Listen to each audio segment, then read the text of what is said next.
In a small town at the end of a harsh winter, an 18-year-old black boy, an orphan, rides his late mother's old bicycle, struggling to survive through delivery work and doing whatever it takes just to have a place to sleep every night. While rushing to complete his final delivery of the day, he stumbled upon an elderly woman alone and lost at a bus stop. Helping her means missing the delivery and possibly losing his only shelter. But he doesn't hesitate. He pedaled her all the way home. What he doesn't know is she's a billionaire, and what happens next will change his life forever. The wind had begun to turn colder that evening, the kind that nipped at your ears and slid quietly down the back of your neck, even if your coat was buttoned up tight. Along the edge of a quiet town in early winter, where the sun dipped early behind thinning trees, and the street lights flickered with a sluggish pulse, the old bus stop sat abandoned at the far end of a cracked sidewalk. People passed it like they always did, some with grocery bags tugging at their wrists, some with eyes locked to phones, some simply hurrying home before the dark settled in fully. But none of them looked at her. The old woman stood alone, wrapped in a beige woolen coat that had seen better decades, her silver hair poking out from a once white walnut, her small hands clutching a tattered leather purse as she turned to look at every car that passed, hoping it might be the one she was waiting for. Her mouth moved, murmuring something about the number 12 route, about a street that didn't quite match anything around here. And every few moments she took a step toward the curb, only to shuffle back as confusion clouded her face. Not far from her, a young man named Andre had stopped to drink from a dented metal water bottle. He was barely 18, with a frame stretched thin by time and hunger, wearing a hooded jacket faded from too many winters, and a pair of shoes that held together more out of habit than craftsmanship. His old bicycle leaned against the bench behind him. Rusted chains, squeaky pedals, and a rickety back rack that looked like it could fall off if nudged too hard. It had belonged to his mother, and after she passed, it became his only means of working, zipping around the town, delivering small parcels, groceries, medicine, anything people needed. The pay was barely enough to scrape by, but Andre worked with quiet urgency. That evening, he had one last delivery to make before the clock struck 8. One last errand, and if he completed it, he would have just enough to pay his week's rent. If not, the landlord had made it clear the key would no longer fit the lock come morning. Andrew tightened the strap of the delivery bag across his chest, ready to ride out, when his eyes caught the motion of the old woman near the stop. Something about her stillness struck him, not like someone waiting, but like someone lost.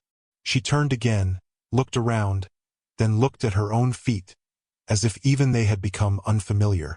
She muttered something, took a half-step forward, then stopped. Andre hesitated, the weight of the clock ticking louder in his chest. Minutes mattered now, and the difference between staying warm and being on the street was a single delivery away. But then the wind shifted, and carried her voice over to him, faint, shaky, but unmistakably frightened. Willow Lane, or maybe it was Garden. Was it bus 12? Her words tumbled like loose leaves, and nobody else seemed to hear. Without quite realizing why, Andre walked over, pushing his bike beside him. If you're enjoying this story, kindly do us a favor and subscribe to our channel. It is free and won't cost anything, but it means the world to us. We are just a small channel trying to grow. And do not forget to comment where you're watching from. Thank you, and back to our video. "Excuse me, ma'am," he said softly, not wanting to startle her. "Are you all right?" She blinked at him, unsure, the way someone might look at a distant memory. "I was trying to get home," she said, her voice light and wandering. "But I think I missed the bus. Or maybe it missed me." Her laugh was small and brittle, like glass threatening to crack. Andre nodded slowly. "Where do you live? Maybe I can help you get there." She looked down at her purse, then rummaged through it without purpose. A handkerchief came out, a lipstick with no cap, coins, buttons, a bus transfer from 2 days ago, but no address. Andre's heart tightened a little. Then something caught his eye, a delicate silver chain around her neck, and at the end of it, a small oval pendant resting against her coat. He leaned closer, squinting. There, engraved in elegant cursive on the back of the charm, were the words, "Evelyn Rose, 48, Oak Hill Drive, north side. His breath caught. Oak Hill. He knew the area, way out past the edge of town, nearly 2 hours away by bike and most of it uphill. For a moment, Andre's mind went to the clock again. He would miss the delivery. He would lose his room. He would sleep in the cold tonight. But as he looked into Evelyn's eyes, soft and clouded with age, and saw the childlike trust beginning to form simply because he had stopped to ask, he knew he couldn't walk away. Some choices weigh more than others, even if they don't make sense on paper. He forced a smile. "That's a bit far, but I think we can make it," he said, gently, helping her to the back rack of his bike. He tied his spare scarf around the seat and wrapped his jacket around her shoulders. "Hold on tight, all right? We'll go slow." She chuckled, dazed, but grateful, and said, "You remind me of someone. My grandson, he used to wear shoes like those. Always scuffed, always proud." Andre didn't correct her. He just nodded and began to pedal, slowly at first, then more steadily as they left the town lights behind. The sky turned lavender, then gray, and then darker still. The road sloped, bent, and stretched endlessly, but Andre kept going, every turn of the pedal echoing with a sense of purpose. Behind him, Evelyn hummed a tune, sometimes trailing off, sometimes pausing to ask where they were, then forgetting the answer minutes later. He answered every time as if it were new. "We're getting closer. Don't worry. Just over the next hill." The wind grew sharper and the street lamps rarer, but he kept his eyes forward. They passed fields sleeping under frost, crossed bridges lit only by moonlight, and paused once for Evelyn to catch her breath. He bought her a warm cup of tea from a roadside gas station with the last dollar in his pocket, and she insisted he take the first sip. "You need it more," she said with a tender sternness that reminded him of his mother. When the gate of 48 Oak Hill finally appeared, whitewashed with chipped paint and ivy curling around the iron bars, it was nearly 9:30 p.m. Andre's legs ached. His hands were numb, but he exhaled in relief. He knocked once, then again, and moments later, an elderly man in a house coat opened the door, his expression transforming from panic to disbelief when he saw the woman behind Andre. "Miss Eland. Oh my lord. Where have you been? We've been calling hospitals." Evelyn looked around, then blinked again. "I went for a walk, or a ride, I suppose." She smiled at Andre. The man thanked him profusely, his voice trembling. "Please come inside, warm yourself, have something to eat. Let us give you a ride back." But Andre shook his head, weary but content. "No need. I should get back before it gets colder." He scribbled his number on a torn receipt and handed it over. "In case you ever need help again." And with that, he got back on his bike and rode off into the dark, unaware that his room would be locked and his bed replaced with a storage closet floor, but also unaware that something far more meaningful had just begun. By the time Andre reached the edge of town again, the street lights had thinned out, and the warmth from the gas station tea had long faded from his hands.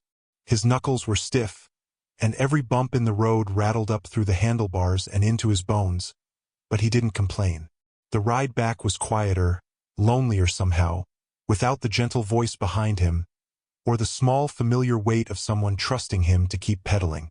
The wind had picked up by then, whistling through the bare trees, and carrying with it the first sense of deep winter, with smoke, cold metal, and something bitter that always seemed to hang in the air after 9 o'clock.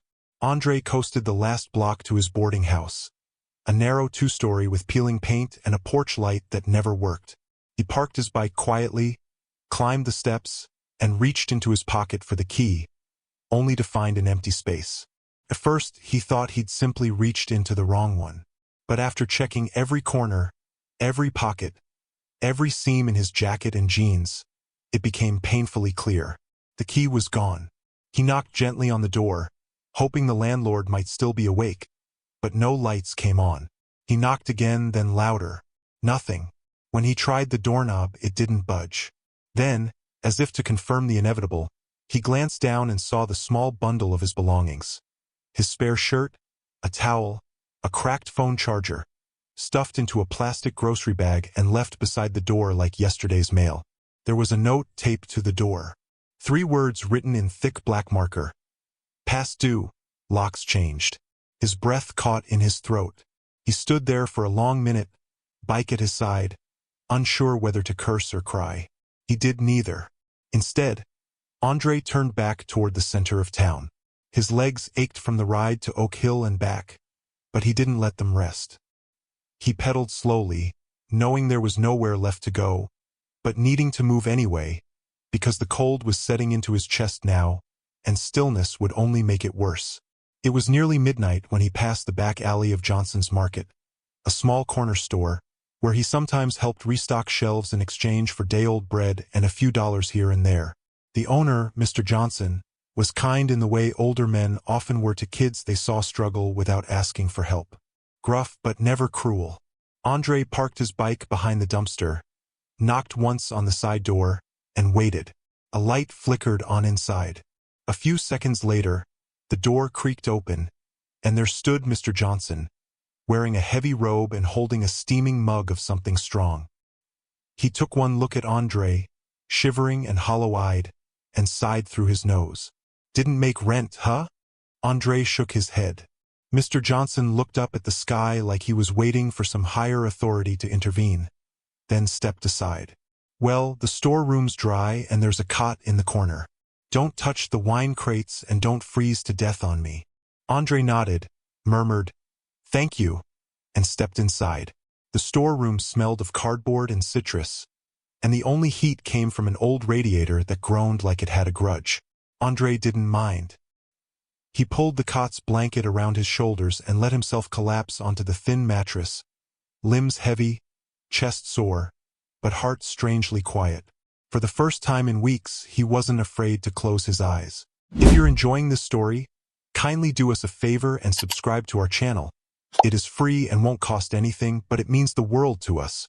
We are just a small channel trying to grow. And do not forget to comment where you're watching from. Thank you, and back to our video. Something about the ride, about Evelyn's hand on his shoulder and her laughter in the dark, had made the world feel a little less jagged. He drifted to sleep, thinking not of the locked door behind him, but of the silver pendant, the soft hum of wheels turning on gravel, and a voice that had said, "You remind me of someone I love." Outside, the wind howled against the store's walls, but inside Andre slept soundly, unaware that miles away, a woman sat at her kitchen window, now fully awake. In her lap was the same coat she had worn that night, and in her hand was a torn receipt with a phone number scrawled in uneven blue ink. Evelyn rose, no longer lost in fog, stared at the paper, and whispered his name like a prayer, the first warm thing she'd spoken into the quiet house in years. The morning arrived with a hush, pale and hesitant, as if the sky itself was unsure whether to wake. A soft gray light crept across the back room of Johnson's Market, filtering through the small dust-frosted window and settling over the quiet form of Andre, still curled beneath the thin blanket.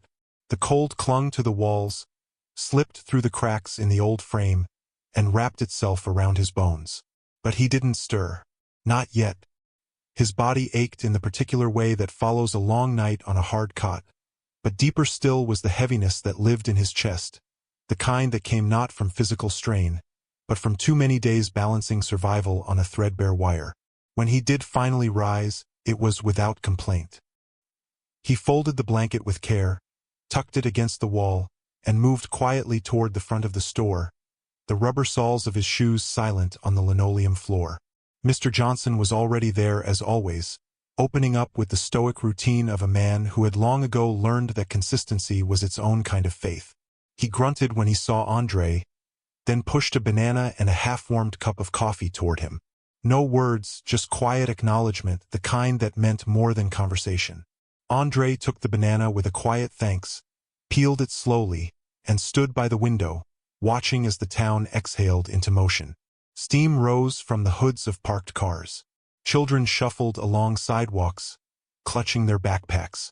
And somewhere in the distance, a dog barked once and then was silent. It was just another day, another morning that looked like all the ones before it, until the black car pulled up. It was the kind of car that didn't belong on these streets, too polished, too quiet, gliding into the curb like it was answering a summon. The man who stepped out was tall and lean, his coat too fine for a town like this, his shoes unscuffed, his posture deliberate. He glanced at a slip of paper in his hand, then looked directly through the store window, his eyes landing on Andre like he had always known where to find him. When the bell over the door chimed, and the man stepped in, the room seemed to shrink around him. "Excuse me," he said, his voice smooth, but with a weight beneath it. "I'm looking for someone named Andre." Andre turned from the window, frozen for just a breath. "That's me," he said cautiously. The man's expression softened with relief. "Miss Evelyn Rose sent me," he said. "She asked me to find you. She remembers everything, and she wants to thank you. She insisted." Mr. Johnson paused mid-sip of his coffee, but said nothing. Andre looked at the man, then down at the receipt in his hand, his own handwriting, the number he'd scrawled before riding off into the dark. It hadn't been meant for anything more than a lifeline. He never expected it to be used. Charles, as he introduced himself, held the door open, gesturing to the car. "She's waiting, if you're willing." Andre hesitated, something flickering behind his eyes. The idea of going back to that house, of stepping into a world that didn't belong to him, felt like standing barefoot at the edge of a polished ballroom floor. He was just a delivery boy with no place to sleep, no family, no finish line. He had done what was right. That was all. "I just wanted to make sure she got home safe," he said quietly but firmly. That's all it was. Charles regarded him for a moment, neither offended nor insistent. "And you did," he replied. "But she believes you gave her more than directions. She said you gave her back a sense of herself. She'd very much like to tell you that in person." Andre looked toward Mr. Johnson, who shrugged with the same indifference he used to mask concern. "Go," he said. "Your cot will be here if you need it." With a breath that felt too large for his chest, Andre nodded and followed Charles out. The drive to Oak Hill was surreal in daylight.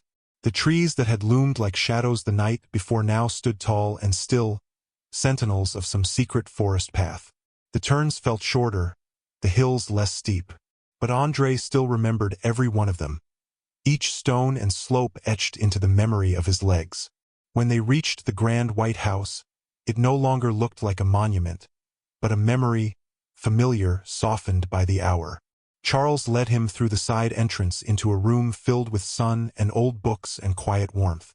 There, seated by the window, was Evelyn, not the dazed, wandering woman from the night before, but someone entirely different. Her eyes were sharp, her hair neatly pinned, and when she saw Andre, her smile broke over her face like morning over mountains. "You," she breathed, her voice trembling just enough to show its truth. "You brought me home." She reached for his hands, her grip gentle but insistent. "I remember everything, every street, every word. You didn't treat me like a stranger. You made me feel safe." Andre bowed his head, unsure what to say, the praise feeling too large for the simple act he had performed. But Evelyn wasn't done. She leaned forward, her eyes searching his. "I don't know your story," she said, "but I'd like to. And if you don't have a place to go, I would be honored to offer you one here. Not just for tonight, for longer if you'd let me. This house has too many rooms and not enough kindness. Would you change that?" Andre blinked, the offer catching him completely off guard. It was generous, more than generous, and yet something in him resisted. He took a step back, his voice low, but steady. "That's kind of you, really. But I didn't do this to get anything. I just wanted you to be safe, that's all." Evelyn's eyes didn't waver. "And that," she said softly, "is exactly why I want you to stay." He didn't answer right away. The silence between them stretched, gentle but uncertain, filled with a feeling that neither of them could quite name. And though Andre would return to the market that night, would sleep again in the storeroom and wake to the same cold, something had shifted. He had been seen, not for what he lacked, but for what he carried. The quiet, steady light of someone who showed up even when no one was watching. And far from that sunlit room, Evelyn sat with a heart less alone, already preparing for tomorrow, when she would offer again, not out of charity, but out of recognition. because sometimes family is not who we are born to, but who we choose to walk home with in the dark. The next morning came with a gentler sky, brushed with faint streaks of pale gold that peeked shyly through the faded curtain of cloud, as if the sun itself were hesitant to intrude on the stillness of the day. Inside the back room of Johnson's Market, Andre had risen early, as always, sweeping the floor and organizing crates in neat, quiet stacks, his mind too full of Evelyn's visit the day before to focus on the rhythm of work. He had replayed her words through the night again and again, each syllable lingering like the last note of a hymn that refused to fade. Her presence had not overwhelmed the room. It had warmed it, and yet Andre had not known what to do with such a gift. He'd never had anything offered so freely, so tenderly, and certainly not from someone who looked at him without judgment, only with hope. As he set down a box of canned peaches, the doorbell jingled, not in the usual impatient clatter of a regular customer, but in a soft, measured chime that felt familiar. He looked up from behind the counter, and there she was again, Evelyn Rose, this time with no driver, no coat of grandeur, just a wool shawl wrapped neatly over her shoulders and a small leather handbag tucked into the crook of her arm. Her expression was kind, her eyes already searching the room for him like she knew exactly where he would be. Andre straightened instinctively, his hands wiping unconsciously on his jeans as he stepped forward. She smiled and walked toward him, not with the authority of someone used to commanding space, but with the gentleness of someone who had decided to share it. "I hope you don't mind me coming again," she said softly, her voice warmer than the morning light. "I've been thinking about you all night." She paused, then added, "I suppose that sounds strange, but I mean it kindly."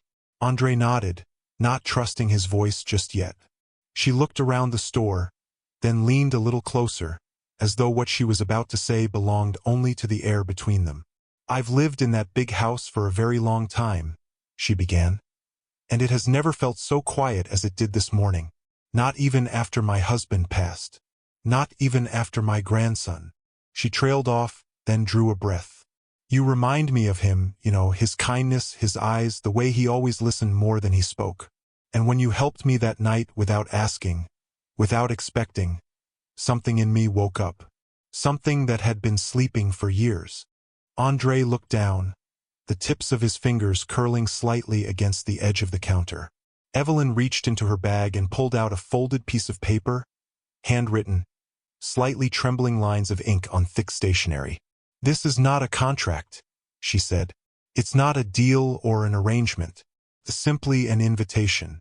I have a home with too many rooms and too few reasons to keep them closed. I'd like you to stay just until you find your footing. No strings, only support." Andre opened the note slowly. It was an offer to stay at the estate, a modest monthly stipend, and written beneath that in softer script, a promise. "We'll find a way for you to return to school if you still want that." He didn't speak for a long time. The world outside the window moved as if through syrup. Cars passed slowly. Leaves turned in the breeze, and the town went about its day, unaware that inside this little store something important was quietly shifting. Finally, Andre looked up and met her eyes, not with fear, but with something steadier. "I'd like that," he said. "I'd like to come." And so he did. That afternoon, Charles came by with the car, not out of ceremony, but because Evelyn insisted Andre not ride that creaking bicycle up the long hill again.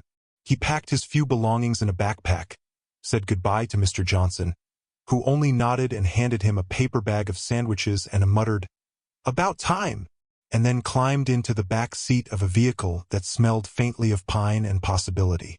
Life at the estate was not extravagant. It was peaceful. Andre was given a sunlit room that overlooked the garden, a schedule that allowed him to rest, read, and within the month return to school with the help of a scholarship fund Evelyn created quietly in his name. She never paraded his story, never treated him like a pet project. Instead, she welcomed him into the rhythm of her days, morning walks in the greenhouse, long discussions over tea, and weekends filled with ideas about what they could do with the time and resources they now shared. Together, they created something Evelyn had dreamed of, but never built alone. A small foundation funded from her estate called the Willow Light Fund in honor of the street, she couldn't remember and the kindness she would never forget. Its mission was simple: to support young people with potential but no path, to shelter the elderly who had slipped through the cracks, and to remind anyone listening that dignity and care were not luxuries. They were birthrights. Andre helped design the first programs, met with counselors, worked part-time at the community center the foundation renovated, and every so often still rode his old bicycle into town. Not because he had to, but because it reminded him of where he had begun and what one small act of grace could grow into when offered without expectation. And each time he passed the old bus stop where it all began, he would slow down just a little, tip his head toward the sky and smile.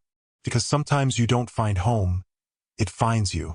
And sometimes all it takes to change the course of a life is the willingness to stop, to see someone clearly, and to ride a little farther than you planned. Join us to share meaningful stories by hitting the like and subscribe buttons. Don't forget to turn on the notification bell to start your day with profound lessons and heartfelt empathy.